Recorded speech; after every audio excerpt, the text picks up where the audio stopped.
Tonight, we embark on a journey not through the grand halls of emperors or the triumphant marches of legions, but into the quiet, often overlooked corners of daily life in the Roman Empire.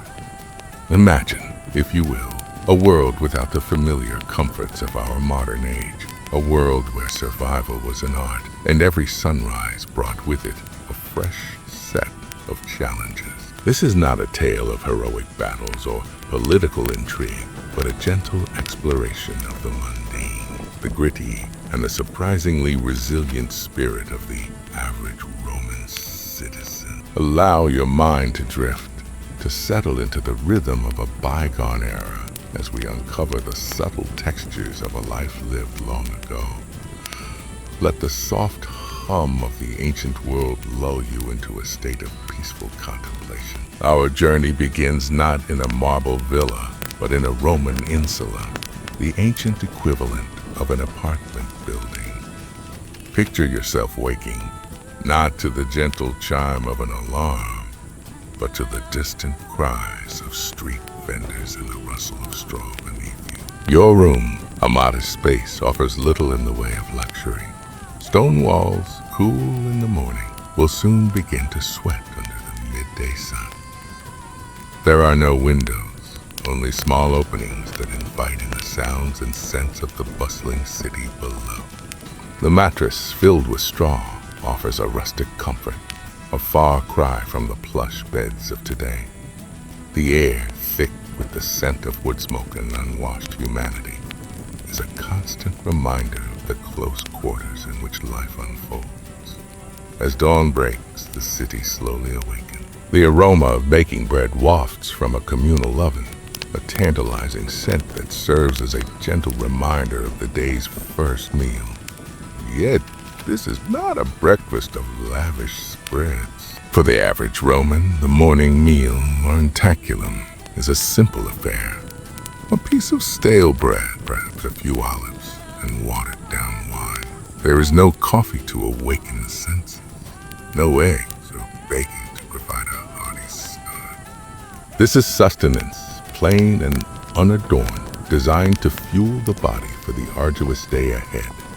Imagine the texture of the coarse bread, dense and chewy, a stark contrast to the soft loaves we know today. The wine, diluted to make it last, offers a faint, earthy taste, a subtle bitterness that lingers on the tongue.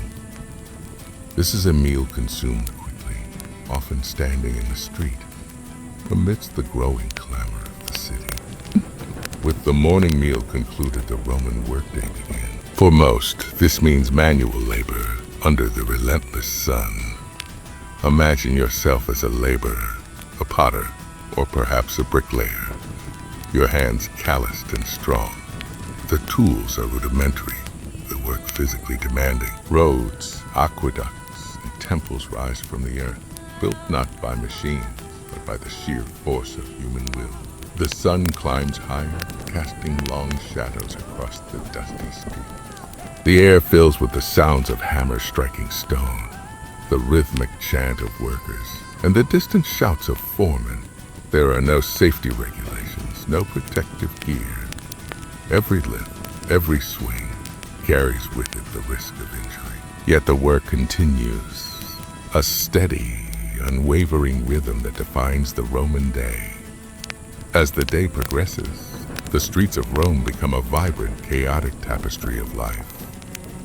Imagine navigating this bustling thoroughfare, a sensory overload of sights, sounds, and smell. Merchants hawk their wares, their voices rising above the din of passing carts. Children play in the narrow alleys, their laughter mingling with the bleating of goats and the distant bray of donkeys. The air, thick with dust and the scent of human activity, is a constant presence. Roman roads, marvels of engineering, are often less than pristine, serving as conduits for both commerce and waste.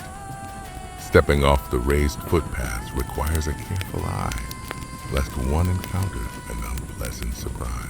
The constant movement, the press of bodies, creates a sense of perpetual motion, a living, breathing organism, that is the city of Rome. Despite the challenges, the Roman spirit endures. There is a quiet resilience in the way daily life unfolds, a testament to the human capacity for adaptation. The lack of modern amenities fosters a deep connection to the natural world, to the rhythms of the sun and the seasons. The communal nature of life, though sometimes challenging, also creates a strong sense of community, a shared experience that binds individuals together as the sun begins its descent, casting a warm, golden glow over the city.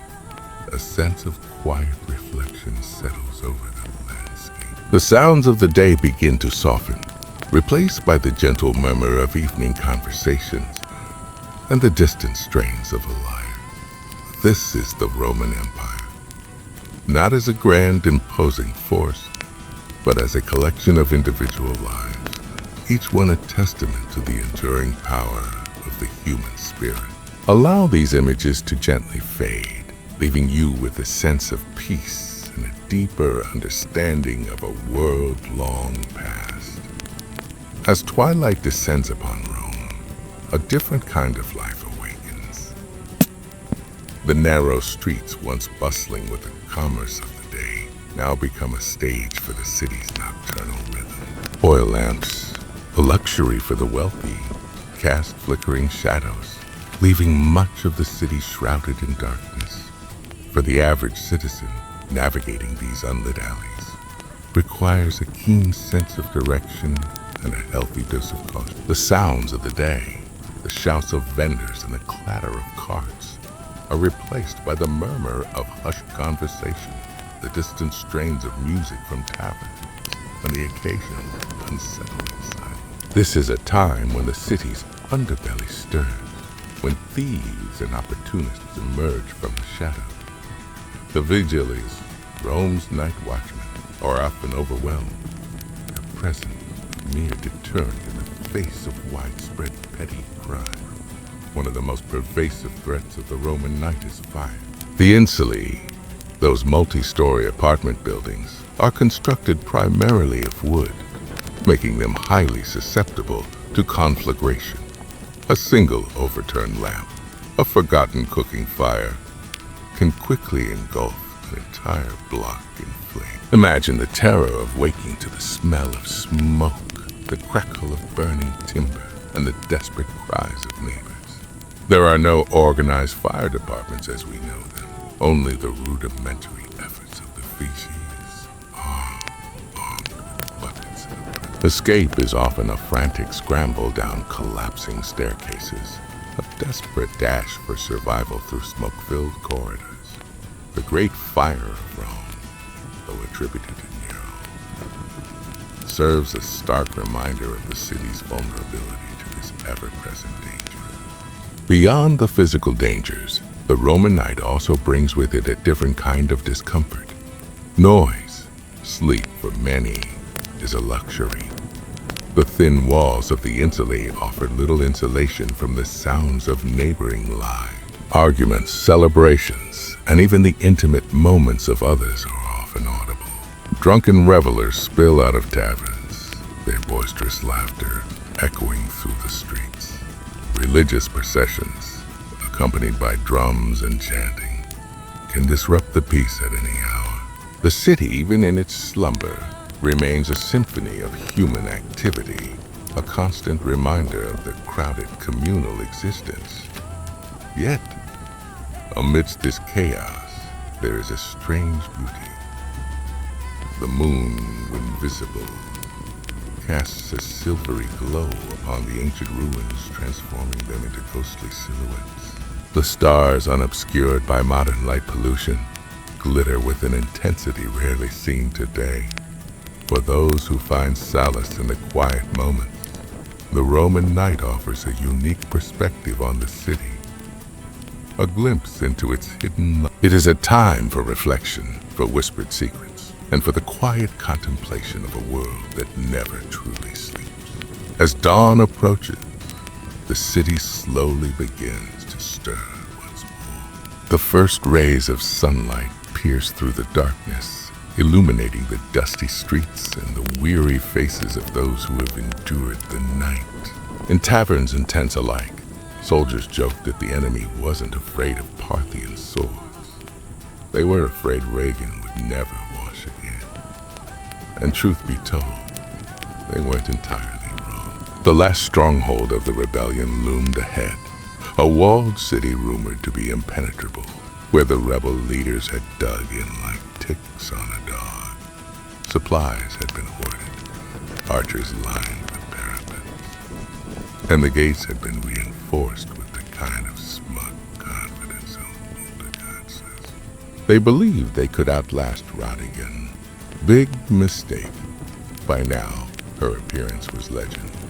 Word had spread not just through the Empire, but into enemy territory. The woman who won't wash, they whispered, has arrived. Some said her hair had turned to iron. The myths piled up like siege ladders. But Rodigan was no myth. She was real, and she had tactics. Instead of launching a reckless assault, she opted for a slow, punishing siege. She cut off trade routes, intercepted messengers, and poisoned wells. The rebels had braced for a battle of swords. Instead, they got starvation. She weaponized time itself, letting her enemies rot from the inside out. And all the while, she camped outside the city with her soldiers. Just another commander beneath the canvas tents. She shared their meals, gritty bread and lukewarm wine. She inspected their armor. She led patrol. And she still, despite every opportunity, refused to so much as touch a comb. For her soldiers, the vow had become sacred. No one dared suggest she break it, even in jest. It had become a living embodiment of Parthian pride, a symbol that their suffering wasn't for nothing. Every tangled strand was a reminder, we are still in this fight.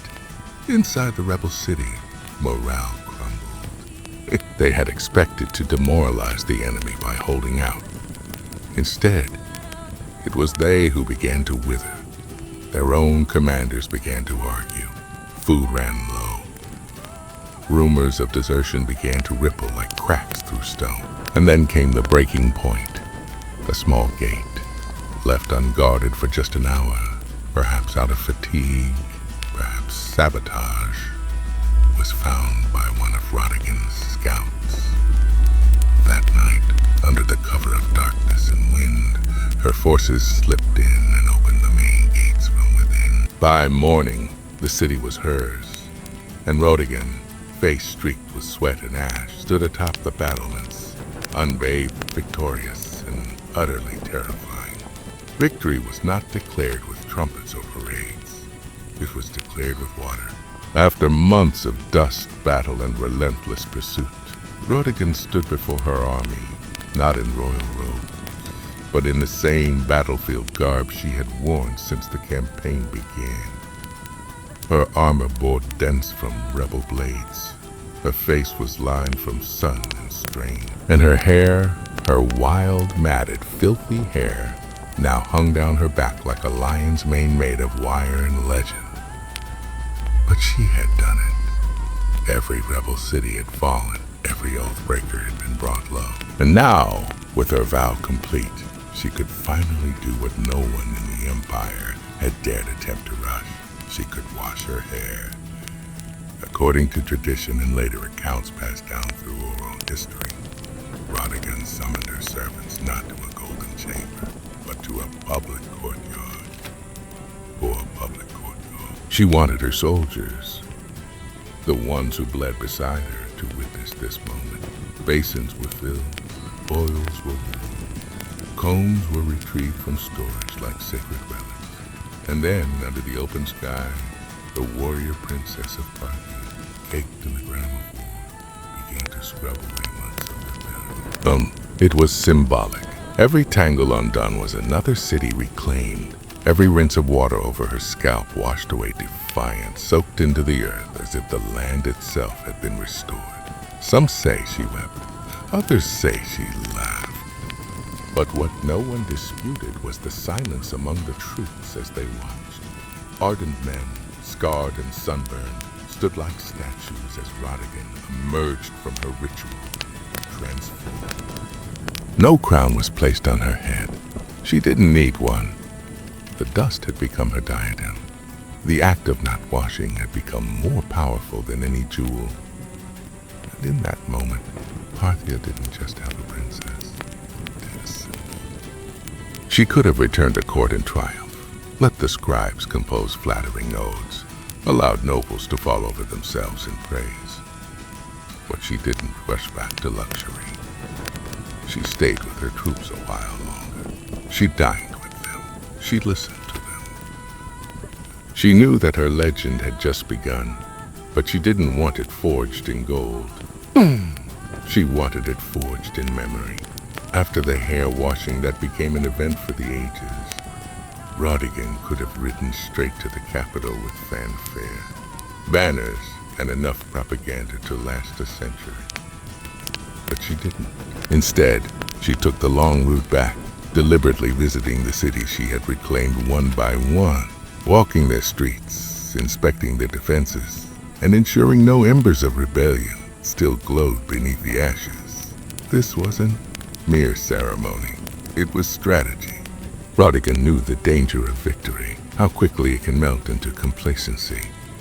Empires don't fall from defeat alone. They fall from forgetting why they fought in the first place. She wanted the rebels and loyalists alike to understand that Parthian strength wasn't just cavalry and coin.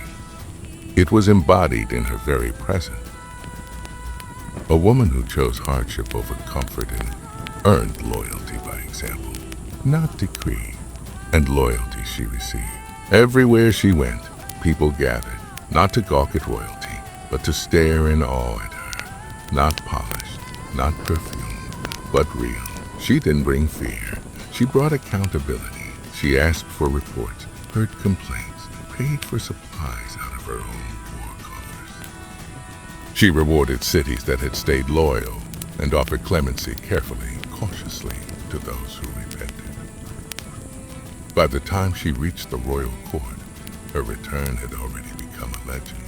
The scribes record her tale. Artists argued over how to capture her, wild-haired and battle-worn, or radiant and reborn.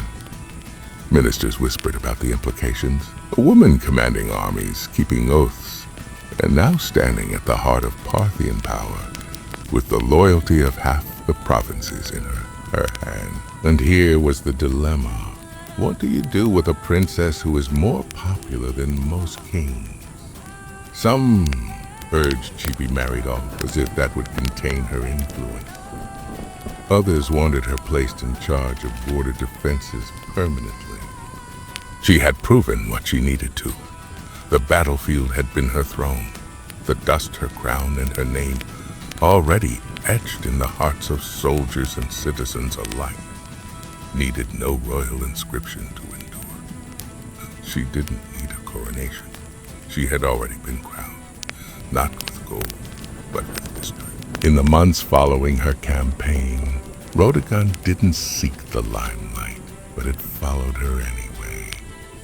She became a subject of poetry, sculpture, gossip, and awe, not because she demanded it, but because she had earned it. Every soldier who'd fought under her command returned with a tale, and every tale made her larger, more enduring, more untouchable.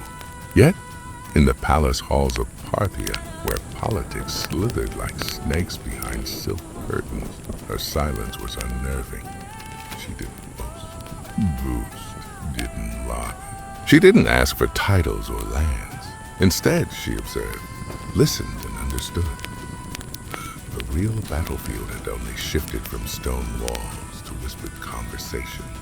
Even the king, her father, or possibly her brother, depending on the exact moment in the tangled Parthian dynastic timeline, had to tread carefully. Rodigan wasn't just popular. She was respected in a way few men at court could compete with. Not adored for beauty or bloodline, but for leadership, for command. She had turned her vow into policy, her filth into folklore. And yet, the silence she kept was as deliberate as any military maneuver. She didn't tell others what she planned next, because perhaps even she didn't know. For the first time in years, she wasn't fighting. She wasn't commanding troops or outwitting rebels. She was still, and that stillness unnerved men. What does a woman who conquered without a crown do next? One theory among historians is that Rodigan used this silence as leverage. Her presence alone, her every quiet nod or glance, forced decisions. Officials hesitated to propose bad policy for fear she'd frown. Generals delayed campaigns, hoping she might weigh in. Her silence wasn't passive. It was a tool. She had discovered that not speaking could be more powerful than speaking. And so she remained a living legend, walking the palace corridors, her freshly washed hair braided not just in gold thread, but in memory. Her very existence challenged the norm. She had proven that Parthian might wasn't confined to masculine hands. It could ride into battle with tangled hair and return with cities at its feet. And all she had to do now was wait. Because sometimes the greatest move is no move at all. As the years passed, Rodigan's name slowly faded from the formal records.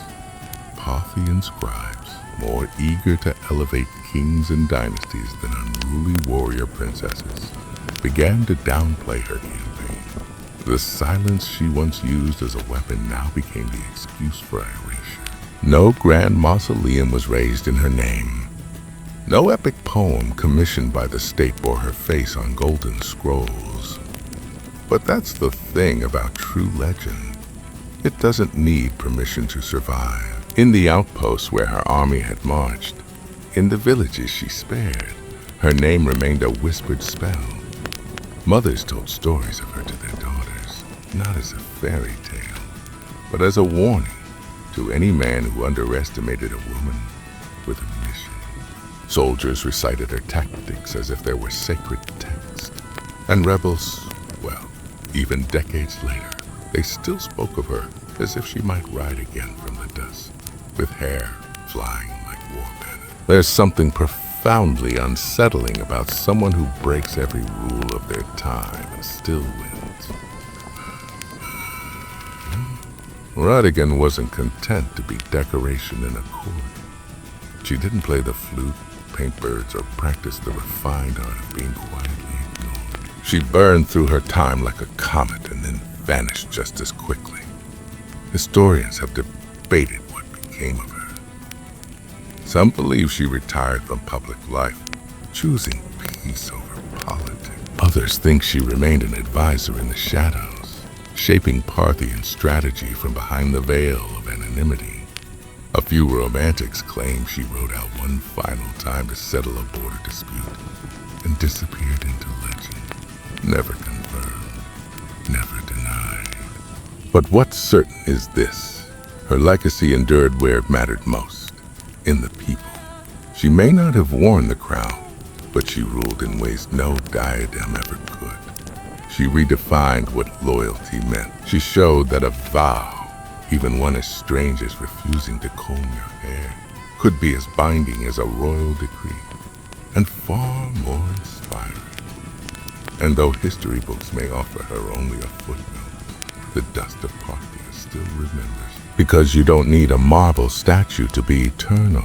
You just need to keep your vow and win. Centuries after her death, Rodigan's story remains a paradox, well known in whispers, yet elusiving.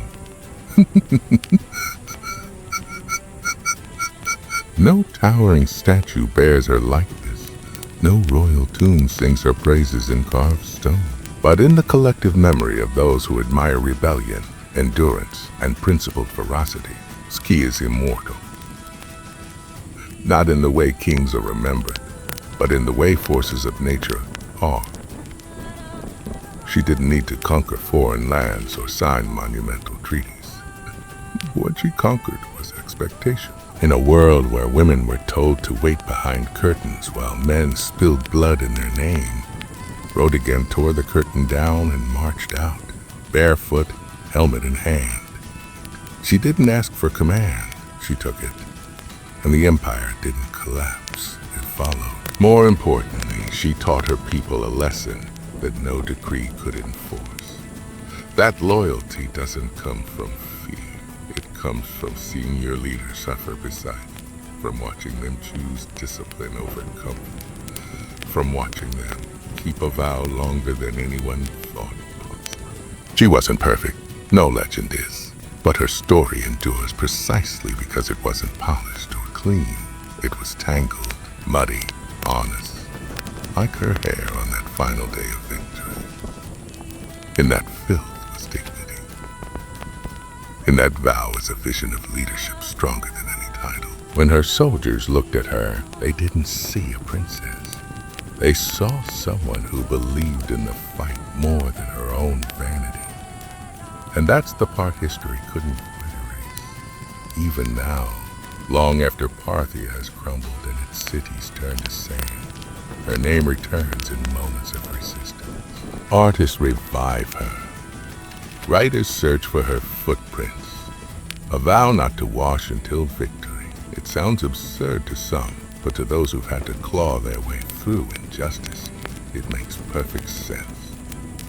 Rodigan was never about glamour. She was about grit. And in the end, it was the dust that crowned her, not gold dust. The same substance emperors try to escape in death, yet the very thing she wore like a badge of honor. She was forgotten by kings, ignored by chroniclers, but remembered by the dust. And that's where legends truly live, not in stone, but in soil. Before empires clashed and blood soaked the sand, before kings trembled at her name, Tamiris was simply a daughter of the wind, born to the raw, open steppe. The land she came from was not gilded in marble or echoing with philosophy. It was brutal, free, and endlessly vast. This was the world of the Massagetag, fierce nomadic horse archers who rode like spirits of the plains, their lives shaped by survival, honor, and war. We know little of Tamiris's childhood, but we can imagine the rhythm of it. She would have learned to ride before she could run, to shoot before she could speak in full sentences. Among the Massagetag, girls were not caged in tents or veiled by silence. They trained beside the boys, rode with the warriors, and grew up with iron in their blood. To lead, one had to bleed. And Tamiris, even as a young woman, bled for her people. Her tribe worshipped the sun and sky, lived off their herds, and buried their dead with weapons ready for battle in the afterlife. They had no cities, no golden temples, but they had pride. And when enemies approached, they met them not with prayers, but with arrows. And Tamiris likely came to power after the death of her husband, who may have ruled the tribe before her. But what's certain is that when the moment came, she didn't inherit leadership, she seized it. In a time when most women were considered property, Tamiris commanded an army. She negotiated with kings. She dared to speak as an equal. And if they didn't listen, she made them. She was more than a queen. She was Shahut, the steppe's checkmate, a war chief in bronze and leather, who would soon face the greatest empire on earth. But power, especially for a woman, never comes without consequences. As Tamiris began to solidify her rule, whispers grew louder across the mountains to the south. A king was watching. His name was Cyrus the Great, and he wanted more. The stage was set. The steppe wind howled, and Tamiris, daughter of warriors, would soon ride into legend. While Tamiris reigned over the open steppes, far to the south, a different kind of power was rising, structured, imperial, relentless. Cyrus the Great, founder of the Achaemenid Empire, had already conquered Lydia in the west and Babylon in the south. His banners flew over deserts, mountains, and cities where languages changed every few days. But Cyrus wasn't done. He was a builder of empires, and every builder eventually eyes the horizon. To Cyrus, the Massagetag were a threat wrapped in opportunity. They weren't rich in gold or cities, but they controlled the northeastern frontier, and that meant access to key lands, resources, and trade routes. More importantly, the Masagetai had something no empire could afford to ignore: pride. And pride, in Cyrus's eyes, could be bent or broken. But Cyrus also knew that brute force wasn't always the best first move. He had a reputation for cleverness, diplomacy, and strategic trickery. So he tried a different approach, one that kings before him had used to dissolve threats without a single drop of blood. He proposed marriage. According to ancient sources, notably Herodotus, Cyrus sent envoys to Tamiris, offering an alliance through matrimony. On paper, it was a royal match: the great king of Persia and the warrior queen of the Masekete. But Tamiris wasn't naive. She saw the proposal for what it was: not an offer of love or partnership, but a calculated attempt to absorb her people without a fight. She declined, and that rejection didn't sit well in the halls of Pasargadae. With the diplomatic games over, Cyrus shifted to his favorite language: war. He ordered his army to cross the Araxes River, the natural barrier that separated Persia from the land of the Masagetai. He was going to take what Tamiris refused to give, but Tamiris was already preparing. She knew the terrain. She knew how her people fought on horseback, fast and furious. And most of all, she knew Cyrus wasn't just coming for land. He was coming to crush a woman who dared to say no. The world's most powerful king had declared war, but he had no idea what kind of fury he had just awakened on the steppe. Cyrus, the great master strategist and seasoned conqueror, believed he could outwit Tamiris. He had faced kings, crushed cities, and subdued nations.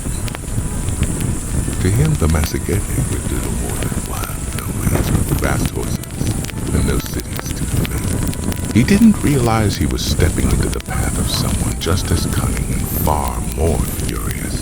Tamiris had warned him. After rejecting his marriage offer, she sent a clear message: cross the Araxes River, and you will regret it. But Cyrus crossed anyway, building a bridge of boats to carry his army into Masagetai land. Instead of striking immediately, Tamiris pulled her forces back. The Persians found an abandoned camp well stocked with food and, more importantly, wine, a luxury the nomadic Masagetai rarely indulged in. It was a baited trap, and Cyrus took it, perhaps thinking the enemy had panicked and fled. Inside the camp, he left a portion of his army, under the command of General Harpagus, a trusted officer. As the Masagetai returned under the cover of night, they fell upon the drunk and unsuspecting Persians with deadly precision. The battle was brutal and swift. Among the dead was Spargae Paises, Tamiris' son and a Masagetai commander.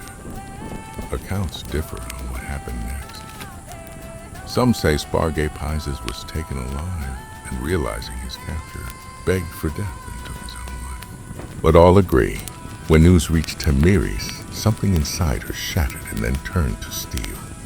Her grief was volcanic, but her rage, that became legendary. She sent another message to Cyrus.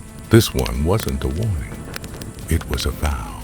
You may be a glutton for blood, she said, but I swear I will give you your fill. She promised to make the ground run red with Persian blood, and her vengeance would not be quiet. Cyrus had taken her son. He had violated her land. Now he would meet not the queen of the Masagetai, but the mother of a slain warrior, and the last face he would ever see. The next battle would not be a skirmish. It would be an execution. The sun rose over the plains like a blade, sharp and blinding. Tamiris stood at the head of her army, no longer just a queen, but a storm-given form. Her warriors, hardened by the nomadic life, painted their faces with ash and rage. This wasn't about politics anymore. This was about blood. Cyrus, for all his might, had underestimated the Massagetae. He assumed they would fight like the tribes he had conquered before. Chaotic, coordinated, easy to crush. But Tamaris had spent her life among warriors. She understood how to strike, not blindly, but with precision. She rallied her forces for a full-scale assault on the Persian invaders, and this time she wasn't holding back. The location of the final battle is lost in history, swallowed by the fastness of the steppe. But what's clear is that Tamiris launched a ferocious counterattack. Her cavalry swept across the plains like a tide of knives. They fired arrows from horseback, closed in with axes, and fought like people with nothing left to lose. The Persians, battle-hardened, disciplined, and experienced, weren't expecting this level of organized fury. Tamiris didn't just lead her troops, she fought beside them. Her presence on the battlefield ignited her warriors like wildfire. Every strike was driven by vengeance. Every charge was an answer to her son's death. Cyrus tried to hold the line, but it shattered. The Persians were routed. Many died where they stood. Others fled into the endless grassland, only to be hunted down. And Cyrus the Great, the man who had conquered Babylon, Lydia, and nearly the known world, fell in the chaos. Whether he was slain in combat or captured and executed depends on the version told, but either way, he died on Tamiris' terms. What came next is infamous. According to Herodotus, Tamiris found Cyrus's body on the battlefield, ordered his head severed, and then, in a final act of symbolic revenge, submerged it in a wineskin filled with human blood. "Drink your fill," she said of the blood you thirsted for. Was it historical fact or poetic embellishment? Maybe both. But it didn't matter. The message was eternal. Tamiris was not to be conquered. When the dust settled and the grass drank deep the blood of empire, Tamiris stood victorious. A warrior queen who had done what no king or army before her could. She brought Cyrus the Great to his end. News of the defeat sent shockwaves across the ancient world. The mighty Achaemenid Empire, thought to be unstoppable, had been humiliated by a woman from the steppes. The Persians did their best to downplay the loss, but the death of their founder couldn't be ignored. Cyrus's body was eventually returned and buried with honor in the royal tomb at Pasargadae. Yet the stain of his final defeat would linger like a wound on the empire's legacy.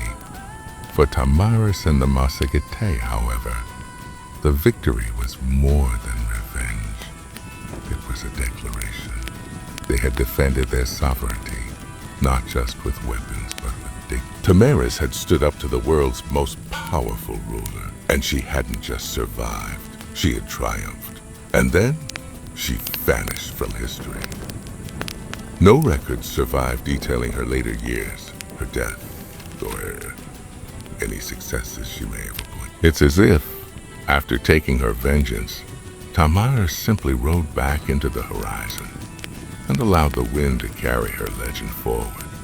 In the centuries that followed, historians, poets, and chroniclers would try to fill in the blanks, turning her into a symbol as much as a woman.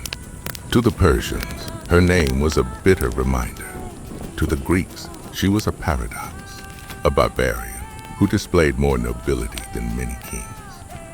And to the peoples of Central Asia, Tamiris became folklore, a ghostly queen who rides through the steppe, fierce and unbending, with a sword that remembered. Her legacy would inspire countless depictions across cultures. Medieval manuscripts portrayed her in regal armor. Renaissance paintings imagined her towering over Cyrus's corpse. In every age, she became what people needed. A mother avenger, a wild queen, a lesson in hubris, or a symbol of feminine power. But one truth cuts through the myth. She changed history. Tamiris didn't inherit a throne. She forged it in fire and fury. And for one brief, unforgettable moment, the Steppe Queen proved that not all empires rise. Some fall to the hoods of warriors who ride with vengeance in their hearts. Much of what we know about Tamaris comes not from local Masagetai records.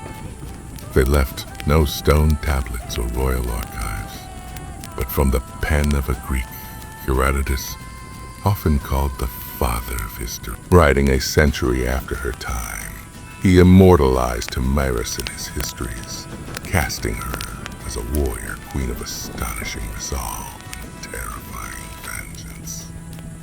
But Herodotus wasn't simply reporting facts. He was weaving a story, one part chronicle, one part morality tale. To him and his Greek audience, Tamiris represented the ultimate reversal of imperial arrogance.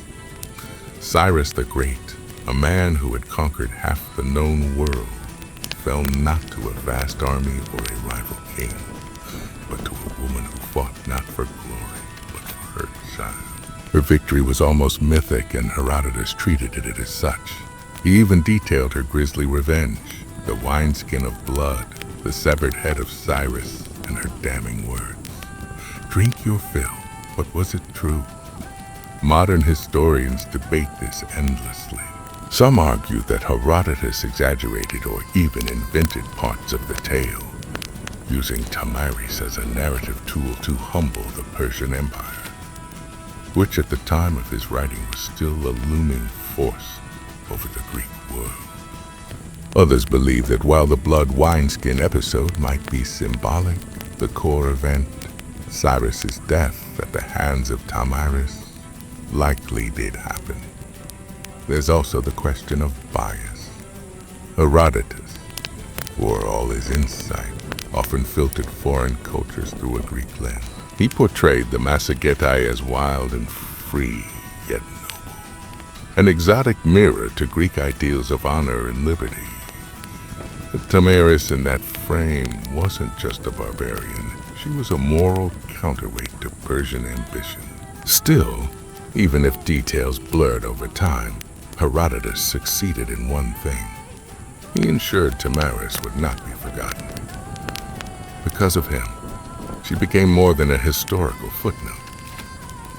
She entered the realm of legend, where facts soften but impact sharpens. And in that space between myth and memory, Tamiris' story found a strange kind of immortality.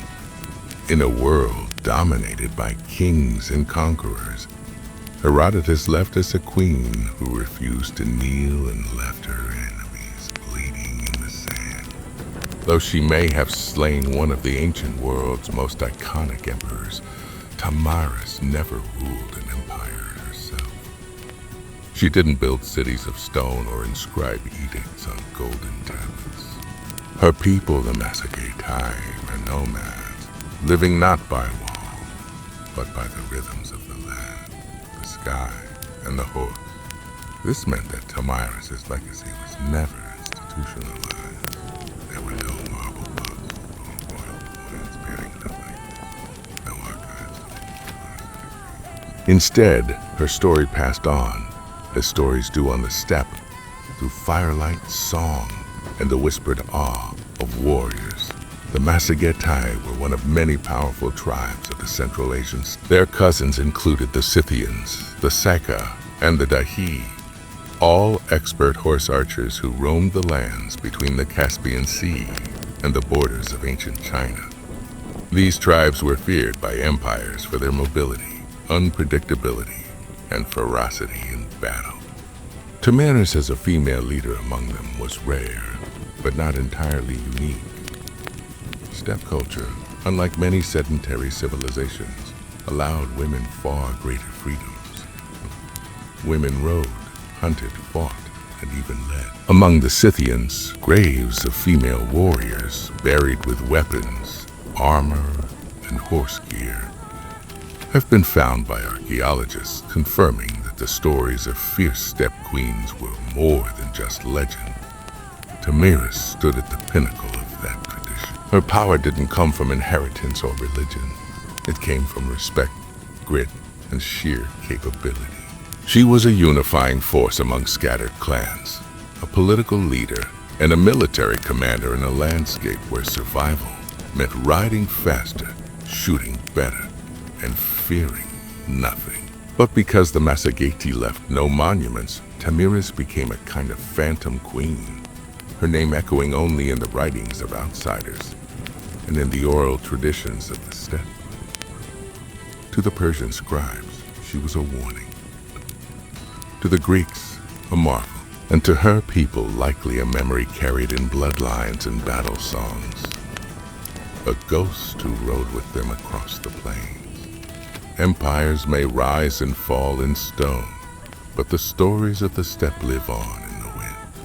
And Tamiris, fierce, grieving, and unbroken, became its voice. Centuries passed, and the empires that once surrounded the Massageti rose and crumbled. Cyrus's successors built Persepolis, fought Alexander the Great, and faded into the dusty footnotes of time. But Tamiris's legend endured, not in the palaces of kings, but in the hearts of those who refused to bow. Across Central Asia, she became more than a queen. She became a symbol of female strength, of resistance, of the untamed spirit of the steppe. In many ways, Tamiris embodied a kind of defiance that transcended geography. She was not Roman, not Greek, not Persian, and so her story belonged to no empire. That made her dangerous and inspiring. In the medieval Islamic world, chroniclers occasionally mentioned her name, reshaped by language, but never quite forgotten. In some versions, she was praised for her justice and vengeance.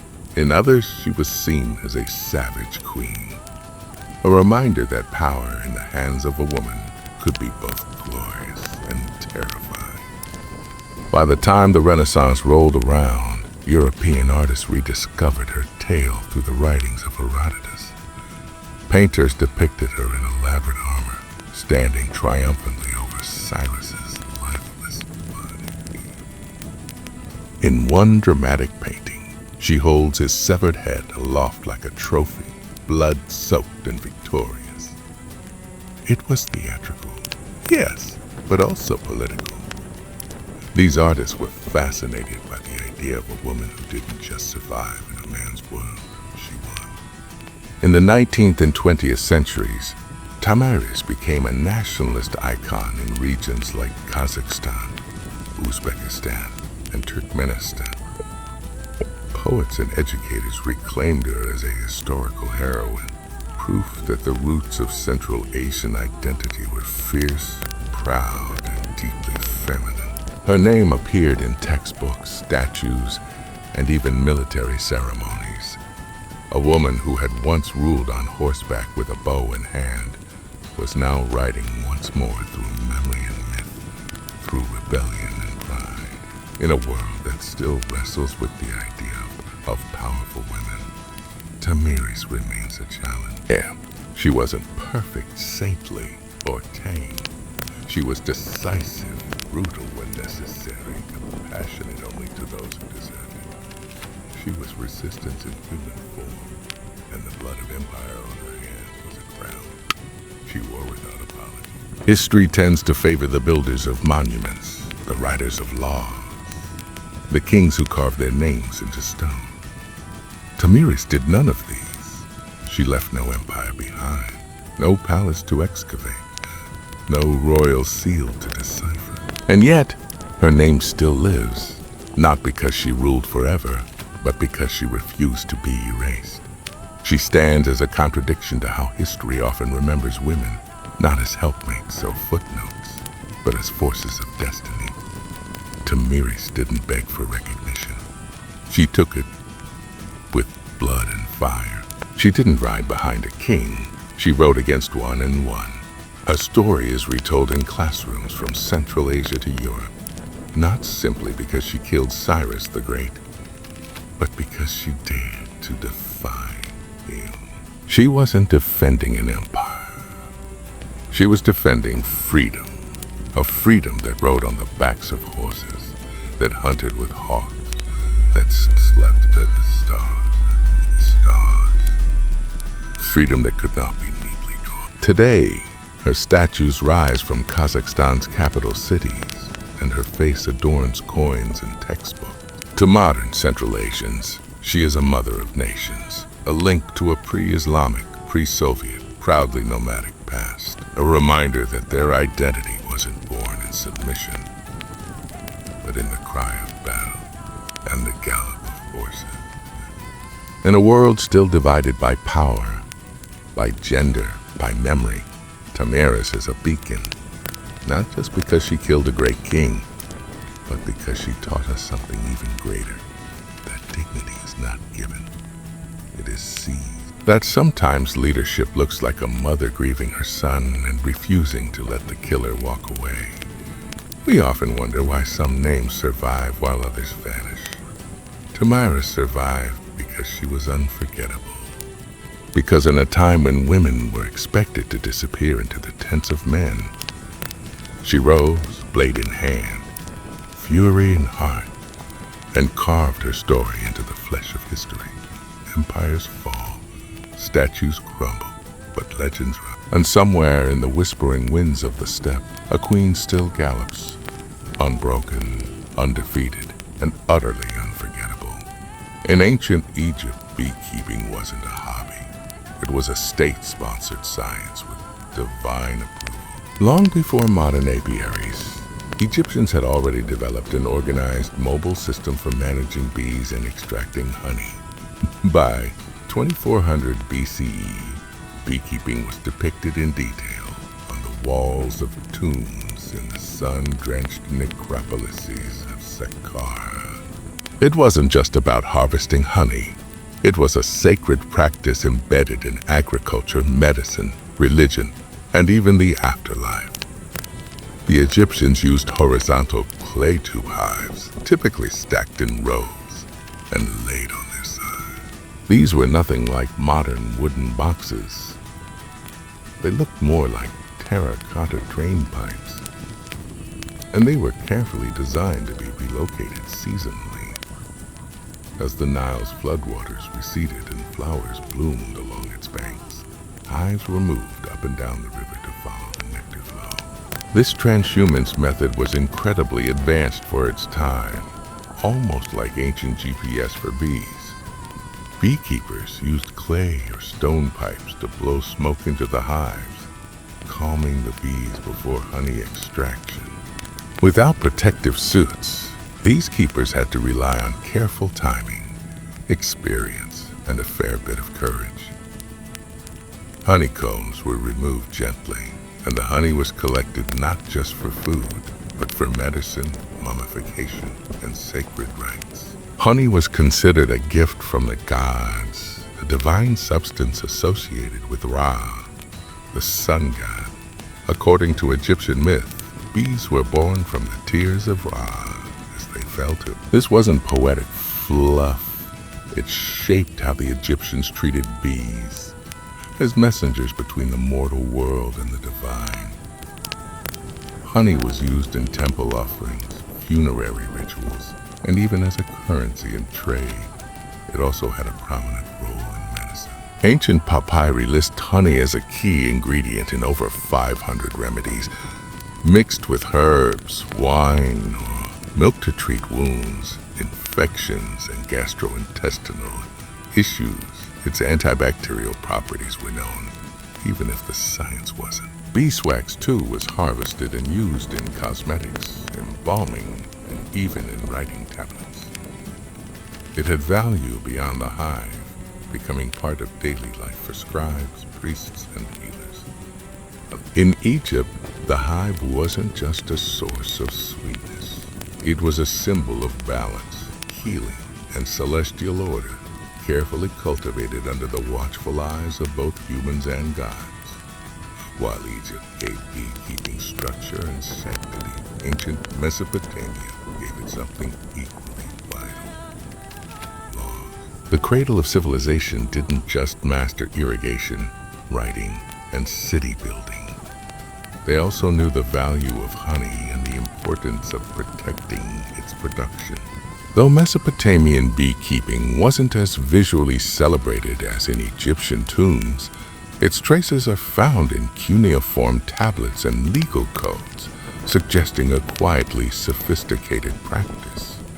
References to bees and honey appear as early as the Sumerian period in Akkadian and Babylonian texts. There are mentions of nins, meaning bee gardens or apiaries. These spaces were often attached to temple grounds or royal estates, suggesting honey production was an elite-controlled resource. Honey and beeswax were used in religious offerings, medicine, food, and trade, and losing a hive could be a serious economic blow. The most telling piece of evidence comes from the Code of Hammurabi, dating to around 1754 BCE. While most of the code is famously devoted to issues like theft, injury, and agriculture, a few lines directly address bee disputes. If someone allowed their bees to swarm into another man's field and the bees caused damage, they were liable. If honey was stolen, restitution had to be made, sometimes in the form of silver or placement jars. In a world where almost everything was counted in grain, the fact that honey warranted its own legal protection speaks volumes. Mesopotamians also understood bees as more than just insects. Some texts describe them as divine messengers, even linking them to Ninurta, the god of agriculture and war. Beeswax, in particular, was valued for sealing documents and creating ritual figurines. It was both practical and mystical, part of both bureaucracy and magic. Though the exact design of Mesopotamian hives isn't fully preserved, scholars believe they may have used mud brick or woven basket hives, similar to early Levantine styles. These would have been kept in shaded gardens or rooftops, protected from the harsh summer heat. Mesopotamian beekeeping was less about worship and more about structure, regulating resources, ensuring fairness, and maintaining the economic balance of a society where even a bee sting might end in litigation. Here, the hive was not just a biological wonder. It was a microcosm of order, law, and the civilizing impulse itself. In the rugged highlands of Anatolia, long before the Greeks took center stage, the Hittites were quietly mastering the art of beekeeping. And they weren't treating it like a backyard hobby. To the Hittites, bees were sacred agents of purity, messengers between realms, and essential to both agriculture and the spiritual health of the kingdom.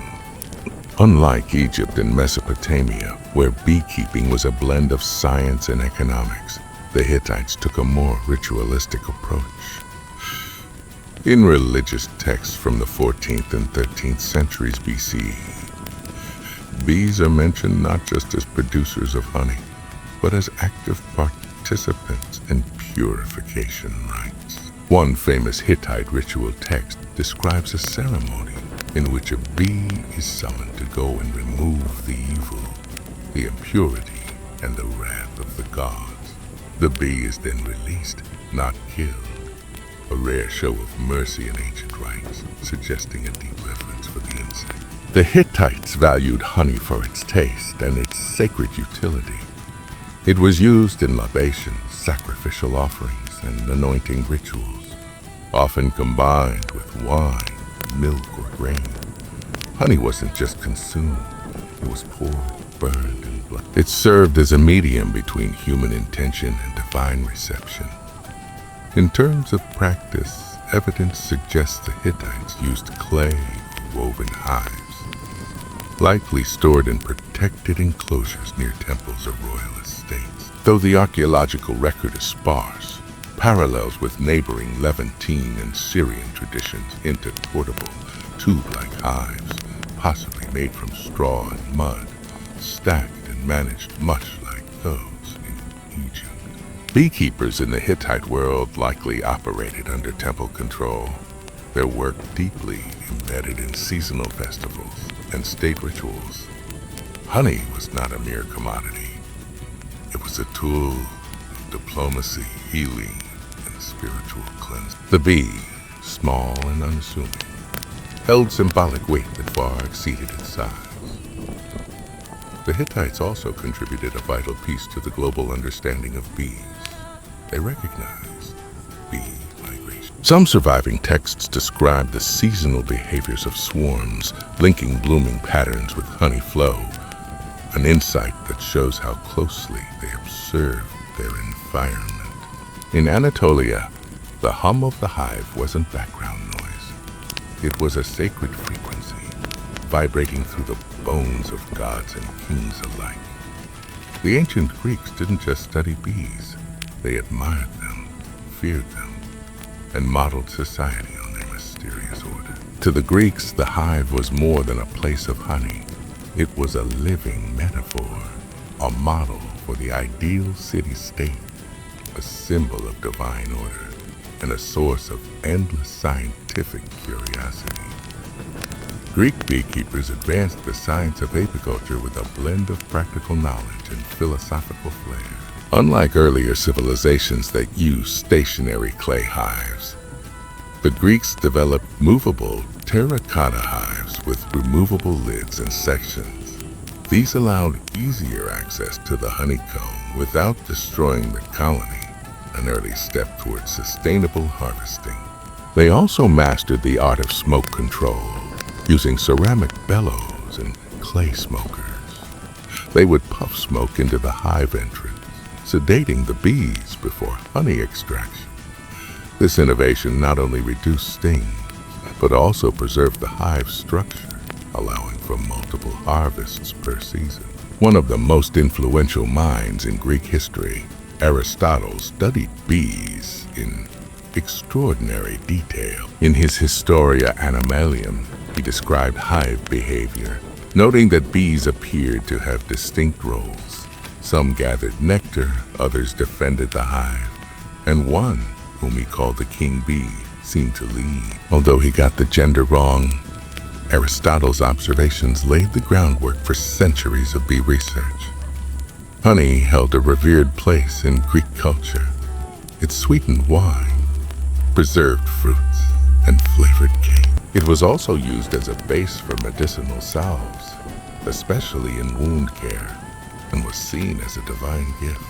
The Greeks believed that ambrosia, the food of the gods, was a mixture of honey and wine. The bee itself had mythological significance. It was associated with Artemis, goddess of wild things, and Demeter, goddess of the harvest. Priestesses of Artemis were even called Melissa. The Greek word for bees, the idea of the bee as a sacred feminine force, carried deep symbolic power for the Greek. The hive was both scientific marvel and spiritual emblem, a reminder that even the smallest creatures move with purpose, discipline, and grace. In studying bees, they believed they were studying the very laws of nature, and perhaps of the gods themselves. If the Greeks studied bees with wonder, the Romans managed them with ambition. Beekeeping in the Roman Empire wasn't just a cottage industry. It was scaled to match the needs of a civilization that stretched across continents.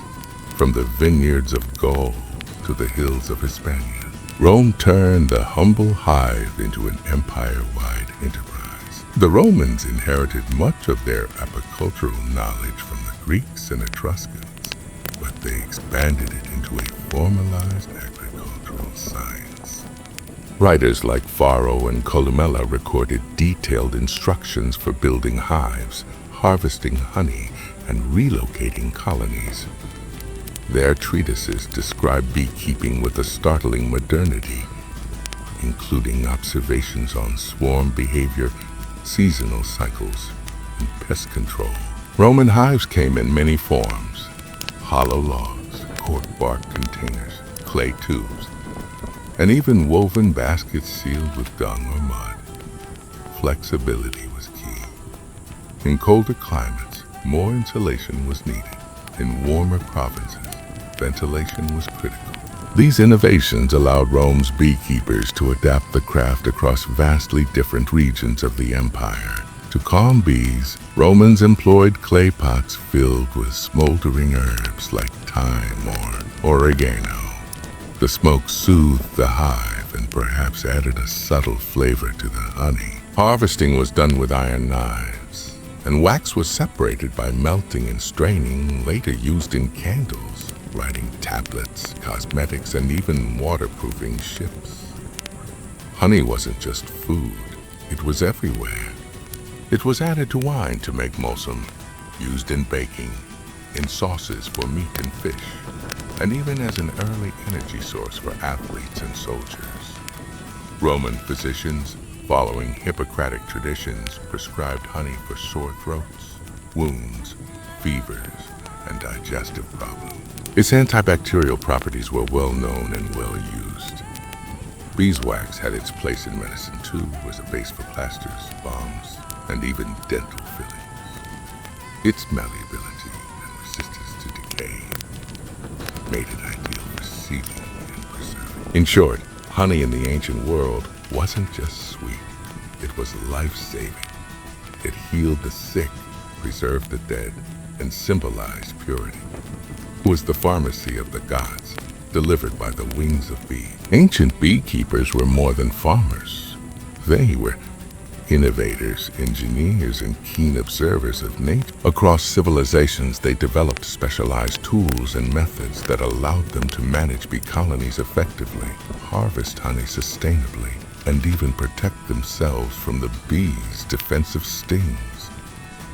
One of the most important innovations was the design of the hive itself. The Egyptians popularized the use of horizontal cylindrical clay hives, essentially large terracotta tubes stacked in rows. These hives were durable, portable, and mimicked natural cavities where bees thrive. Similarly, the Greeks and Romans used terracotta and woven basket hives, some with removable lids to allow access to honeycombs without destroying the colony. The ability to inspect and harvest without killing the bees was revolutionary, paving the way for modern, sustainable agriculture. To safely extract honey, ancient beekeepers employed smoke to calm the bees. The Greeks invented clay smokers and bellows designed to direct smoke into the hive's entrance. The smoke masked alarm, pheromones released by guard bees, reducing their aggression. Romans refined this by burning fragrant herbs such as thyme, oregano, which soothed bees and possibly imparted subtle flavors to the honey. Harvesting tools vary. Wooden or bronze knives were used to slice combs. Sometimes honeycombs were pressed to extract liquid honey, and wax was melted and filtered for later use. Beekeepers often wore minimal protection, relying on experience and careful technique to avoid stings. Suits and gloves were millennia away. Ancient texts reveal that beekeepers also observed bee behavior meticulously.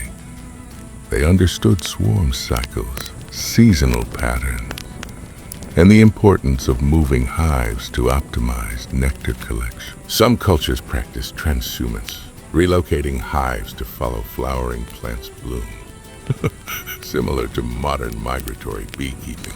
Additionally, honey storage was a crucial aspect of ancient beekeeping. Egyptians used sealed ceramic jars to store honey, protecting it from moisture and spoilage. Honey's remarkable shelf life was well known, sometimes lasting centuries sealed within tombs. Even the relationship between humans and bees was carefully managed. Rituals were performed to appease bee spirits or gods, ensuring cooperation and avoiding misfortune.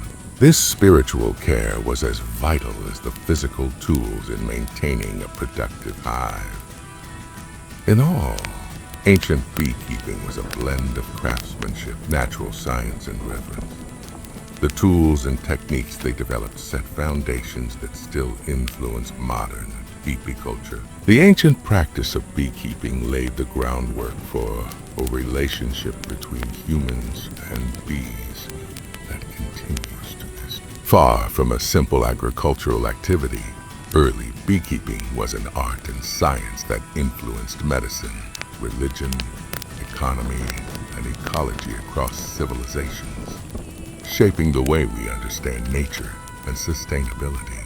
From the Nile Valley to the hills of Anatolia, from the temples of Greece to the farms of Rome, ancient beekeepers honed methods to protect and sustain their colony. Their innovations in hive design, smoke use, and seasonal management allowed for sustainable honey harvests, a practice crucial for both survival and trade. The respect they showed for the bees' life cycles helped foster a model of harmony between humans and nature.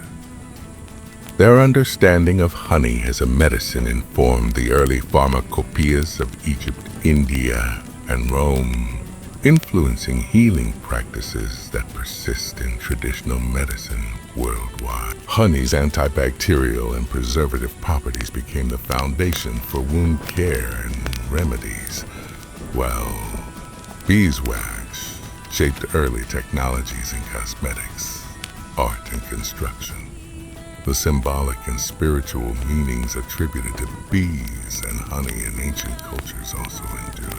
Religious rituals honoring bees and honey continue in various traditions, reflecting humanity's ongoing fascination with the hive as a metaphor for order, cooperation, and divine blessing. The idea of bees as messengers between worlds or symbols of resurrection permeates art, literature, and folklore across centuries. Moreover, the ancient practice of migratory beekeeping, moving hives to follow floral blooms, is echoed in modern commercial agriculture, essential for crop pollination and global food production. The innovations of ancient beekeepers helped set the stage for today's awareness of bees as vital pollinators and the environmental challenges they face. Despite technological advances, the core relationship remains unchanged. Humans depend on bees for food, medicine, and ecosystem health. And bees in turn have shaped human culture, economy, and spirituality since the dawn of civilization. The legacy of ancient beekeeping is a testament to human ingenuity, respect for nature, and the enduring power of collaboration, both within the hive and between species. It reminds us that even the smallest creatures can inspire science,